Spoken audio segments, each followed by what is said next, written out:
మంగళం నిత్య శుభమంగళం. Welcome to Srilatha healthy kitchen.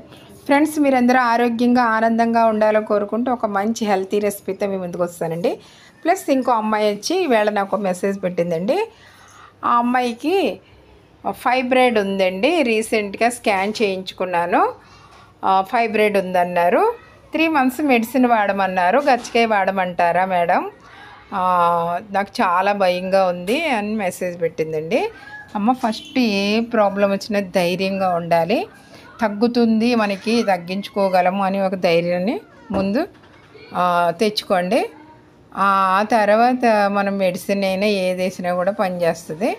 Plus ఇంకో విషయం ఏంటంటే, మీరు మెడిసిన్స్ కూడా వాడుతూనే గచ్చకాయ పొడి వాడుకోండి. ఇప్పుడు డాక్టర్స్ దగ్గరికి వెళ్ళి మెడిసిన్స్ రాస్తారు కదా, ఆ మెడిసిన్ కూడా తెచ్చుకుని అప్పుడు ఓ పక్కన గచ్చకాయ పొడి అనేది వాడుకోండి. తెలుసు కదా, నా వీడియోలన్నీ చూడండి. గచ్చకాయ పొడి వాడాలి అంటే మీ ఫుడ్ సిస్టమ్ మొత్తం మార్చుకోవాలి. దానికి ఇష్టమైతేనే మీరు ఇది ఫాలో అవ్వండి.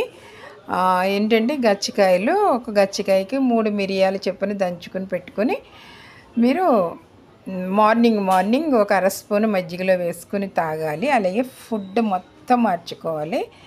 ఎలా అంటే వైట్ రైస్ అనేది తినకూడదు, బ్రౌన్ రైస్ కానీ జొన్న రొట్టెలు తినాలి. ప్రతి వీడియోలో నేను ఇదే చెప్తున్నాను.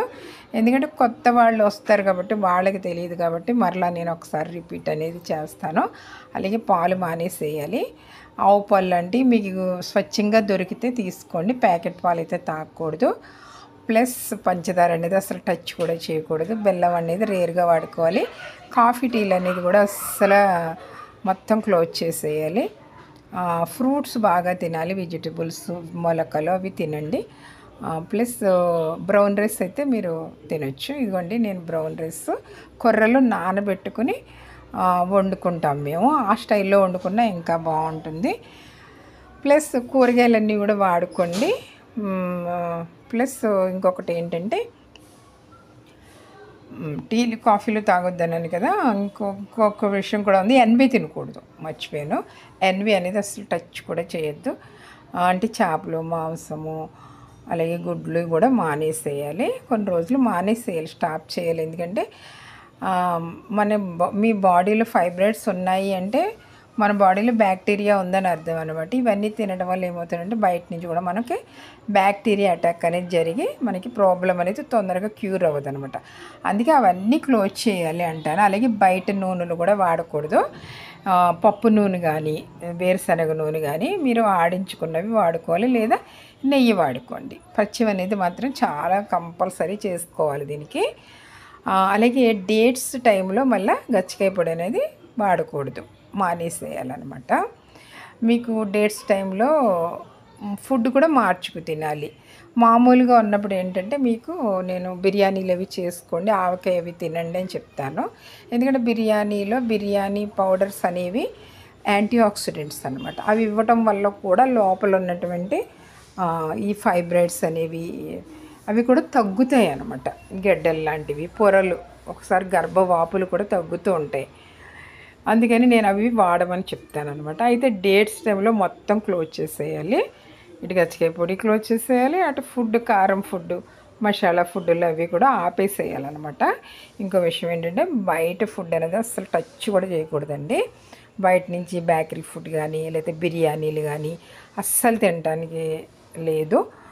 తింటే మాత్రం మీకు వర్క్ చేయదు అనమాట. గచ్చకాయ పొడి వర్క్ చేయదు. బేకరీ ఫుడ్లో ఏంటంటే డాల్డా వేసేస్తారు. అలాగే బయట బిర్యానీలోనేమో టేస్టీ సాల్ట్లు అని ఇవేవో నూనెలు వేసేస్తారండి. అవన్నీ కూడా కెమికల్ ఎఫెక్ట్ వల్ల కూడా మనకి ప్రాబ్లం అనేది తగ్గదనమాట. ఫస్ట్ అవన్నీ క్లోజ్ చేసుకుని కాస్త సిన్సియర్గానే చేసుకోవాలి. కాఫీ టీలు బదులు గ్రీన్ టీ తాగండి, లేదా వాము, సోంపు, జీలకర్ర, ధనియాలు, లేదా కొత్తిమీర, పుదీనా ఇవన్నిటితో మనం ఒక టీ అనేది చేసుకుని తాగాలన్నమాట. ఓకేనా? నేను చాలా వీడియోలు పెట్టానండి. ఒకసారి ఆ వీడియోలు మీరు చూడండి. చూస్తేనే మీకు తెలుస్తుంది. ఇది తినండి. కొర్రలు తిన్నా కూడా మనకి అందులో పోషక పదార్థాలు, ఫైబర్ కంటెంట్, అలాగే మెడిసిన్ వాల్యూస్ కూడా ఉంటాయి కొర్రల్లో. అందుకని రైస్ కన్నా కొర్రలు చాలా బెటరు. లేదంటే జొన్న రొట్టెలు తిన్నా పర్వాలేదు. రాగి సంకటి కూడా చాలా మంచిది. వైట్ రైస్ మాత్రం అస్సలు తినకూడదు. నేను వాటితో రైస్ చేసుకుంటానన్నమాట. ఎందుకంటే రైస్లో మనకి B12 ఉంటుంది, కొద్దిగా మాత్రమే ఫైబర్ ఉంటుంది. బ్రౌన్ రైస్లో కూడా అంతే. అదే కొర్రల్లో అనుకోండి ఎక్కువ శాతంలో ఫైబర్ అనేది ఉంటుంది అనమాట. అదేంటంటే మనం ఏదన్నా మనం తిన్న ఆహారాన్ని బయటికి పంపిస్తుంది అనమాట, ఫ్రీ మోషన్ అవ్వాలి. అలాగే బీట్రూట్ జ్యూస్లు, క్యారెట్ జ్యూస్లు, కర్బూజా జ్యూస్లు, దానిమ్మ జ్యూస్ మర్చిపోయాను. దానిమ్మ జ్యూస్ మాత్రం కంపల్సరీ తాగాలి.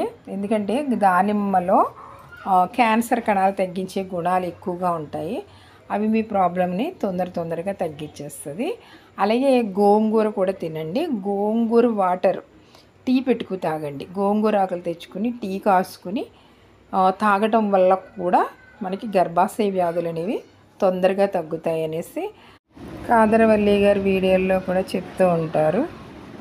కాబట్టి అమ్మ, మరి నేను చెప్పినవన్నీ నువ్వు జాగ్రత్తగా పాటించుకుని చక్కగా చేసుకోగలిగితే నీకు తొందరగా తగ్గిపోతుంది. ఎలా అనుకున్నా 3 నెలలు టైం పడుతుంది.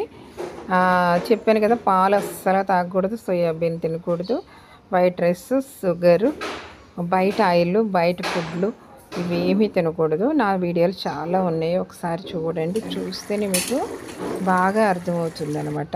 ఫ్రెండ్స్, మళ్ళీ ఒక మంచి వీడియోతో మీ ముందుకు వచ్చేస్తాను. అంతవరకు బై బై, సీ యూ.